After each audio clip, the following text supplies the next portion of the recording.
கிளர்வேந்தன் தன்னாடு வாட்டான் நன்று என்றல் வனப்பு. பிற்கால சங்க நூலான சிறுபஞ்ச மூலம்ல இடம்பெற்றிருக்கக்கூடிய இந்த பாடல் வரிகள் என்ன சொல்லுதுன்னா, ஒரு ஆட்சியாளனுக்கு அழகே அவன் ஆளுற மக்கள் அவனுடைய ஆட்சி நல்லா இருக்குன்னு சொல்றதுதான். ஆனா இன்னைக்கு நாம கேக்குறது எல்லாம் நல்ல ஆட்சி தரலனாலும் பரவாயில்ல, குறைந்தபட்சம் பாதுகாப்பாவது வழங்குங்கன்னு கேக்குறோம். ஆனா அந்த குறைந்தபட்ச கடமையை கூட செய்ய தவறியதோட மக்களோட இன்னல்களுக்கும் காரணமாயிருக்கு இந்த திமுக அரசு.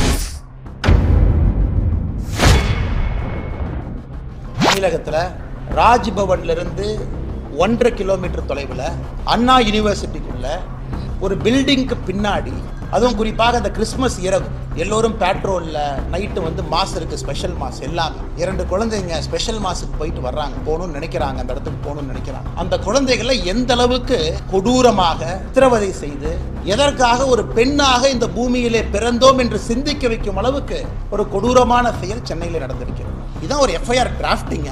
அந்த எஃப்ஐஆர் லீக் பண்ணிருக்கீங்களா சார்? பொண்ணு பேரு, மொபைல் நம்பர், அப்பா பேரு, ஊரு. வெக்க பண்ணு திமுக எவராஜ் மரியாதை இருந்தா வெக்க பண்ணியா நீங்களாம்? பொண்ணு, ஊரு, அப்பா, அந்த பொண்ணு குடும்பத்தையே நாசம் பண்ணிட்டீங்க. 7 தலைமுறைக்கு ஒரு அடையாள ஒரு இதை கொடுத்துருக்கீங்களா? கருப்பு புள்ளியை கொடுத்துருக்கீங்களா? மனுஷங்களையா நீங்களா? வெக்கப்படும். திமுக பொறுப்புல அவன் இருந்தனாலதான் போலீஸ் ஸ்டேஷன் அவனை செக் பண்ணல. அவனை போலீஸ் ஸ்டேஷன்ல செக் பண்ணாதனாலதான் அவன் தைரியமா வெளியே வந்தான். அதனால இன்னி உங்களுக்கு இந்த ஆர்ப்பாட்ட வேலையெல்லாம் இல்லை. இன்னிலிருந்து நாங்கள் வேற மாதிரி தான் உங்களை டீல் பண்ண போறோம். இந்த அரசியல் நாடு 3 வருஷம் பண்ணி பார்த்துட்டோம். எனக்கு முடிவு வரணும். இன்னைக்கு முடிவு வந்தே நாளை காலை 10 மணிக்கு மாநில தலைவராக என்னுடைய இல்லத்திற்கு வெளியே நான் நின்று சாட்டையால் 6 முறை நான் அடித்துக் கொள்ள போகிறேன். சாட்டை என்ன? 22 ஜூன் 2024 கள்ளக்குறிச்சி மாவட்டத்துல கள்ளச்சாராயம் குடிச்சு 68 பேர் இறந்து போனாங்க.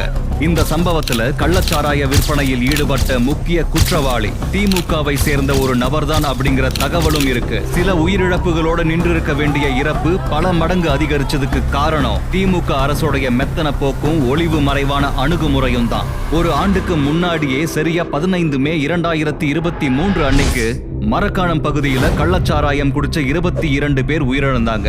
தமிழகம் முழுக்க அது மிகப்பெரிய அதிர்வலையை ஏற்படுத்துச்சு. கள்ளக்குறிச்சி மரணங்களை சிபிஐ எடுத்து விசாரிக்கணும்னு உயர் நீதிமன்றத்தை அணுகுனப்போ திமுக உச்ச நீதிமன்றத்துக்கே போய் அதை சிபிஐ விசாரிக்க கூடாதுன்னு தடுத்தாங்க. இந்த அக்கறைய ஏற்கனவே ஒரு முறை பெரும் அசம்பாவிதம் நடந்தப்போ காட்டியிருந்தா இந்த பெரும் உயிர் இழப்புகளை தவிர்த்திருக்கலாம். திமுக இதை செய்ய தவறுனதோட விளைவு இன்னைக்கு எவ்வளவு மரணங்கள்.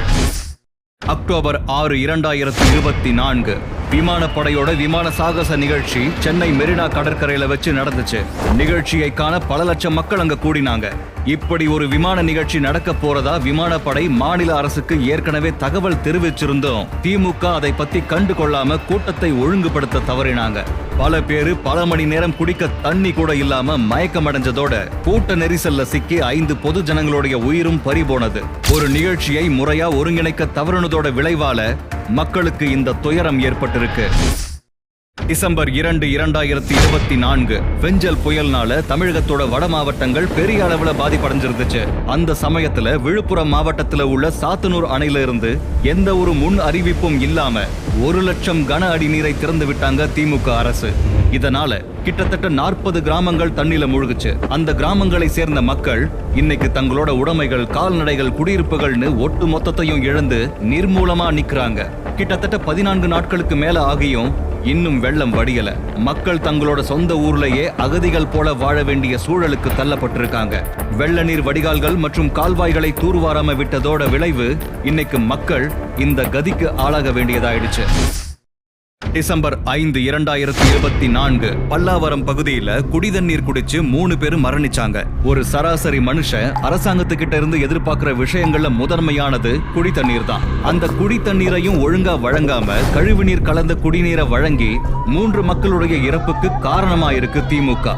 குடித்தண்ணீரை பரிசோதனை செஞ்சு அதுல கழிவுநீர் கலந்திருப்பது உண்மைதாங்கிற ஆய்வறிக்கையை வெளியிட்ட பின்னாடியும் வாய் திறக்காம மௌனம் காத்துக்கிட்டு இருக்கு இந்த திமுக அரசு. ஒரு அடிப்படையான சுகாதார கட்டமைப்பை கூட பேண முடியாததுடைய விளைவு இந்த இழப்புகள். டிசம்பர் 8, 2024 செங்கல்பட்டு அரசு மருத்துவமனையில மருத்துவர்கள் இல்லாததால செவிலியரே பிரசவம் பார்த்து ஒரு குழந்தை உயிர் பறிபோச்சு. இதே மாதிரியே 2 வருடங்களுக்கு முன்னாடி ராஜீவ்காந்தி அரசு மருத்துவமனையில 17 வயசான பிரியங்காங்கிற கால்பந்து வீராங்கனைக்கு தவறா சிகிச்சை அளிச்சதுனால உயிரிழந்த செய்தியையும் பார்த்திருப்போம். இது ஏதோ 1-2 சம்பவம் தான் கடந்து போக முடியாது. இதே மாதிரி பல சம்பவங்கள் திமுக ஆட்சிக்கு வந்ததிலிருந்து தொடர்ந்து அரங்கேறிக்கிட்டே இருக்கு. மருத்துவர் பற்றாக்குறை, தவறான சிகிச்சைன்னு அரசு மருத்துவமனைகள்ல உள்ள குறைபாடுகளை திமுக சரி செய்யாம விட்டதுடைய விளைவுதான் இந்த தொடர் அசம்பாவிதங்கள். இப்படி ஏராளமான கொடுமைகளை சொல்லிக்கிட்டே போகலாம். திமுக ஆட்சிக்கு வந்ததுல இருந்தே தமிழக மக்கள் எப்ப வேணாலும் என்ன வேணாலும் நமக்கு நடக்கும் அப்படிங்கிற பயத்திலேயே வாழ்ந்துட்டு இருக்காங்க அப்படிங்கிறது தான் நிதர்சனம். இன்னும் ஒரு படி மேல சொல்ல போனா தமிழ்நாட்டுல நடக்கிறது திராவிட மாடல் இல்ல, இது ஒரு டிசாஸ்டர் மாடல்.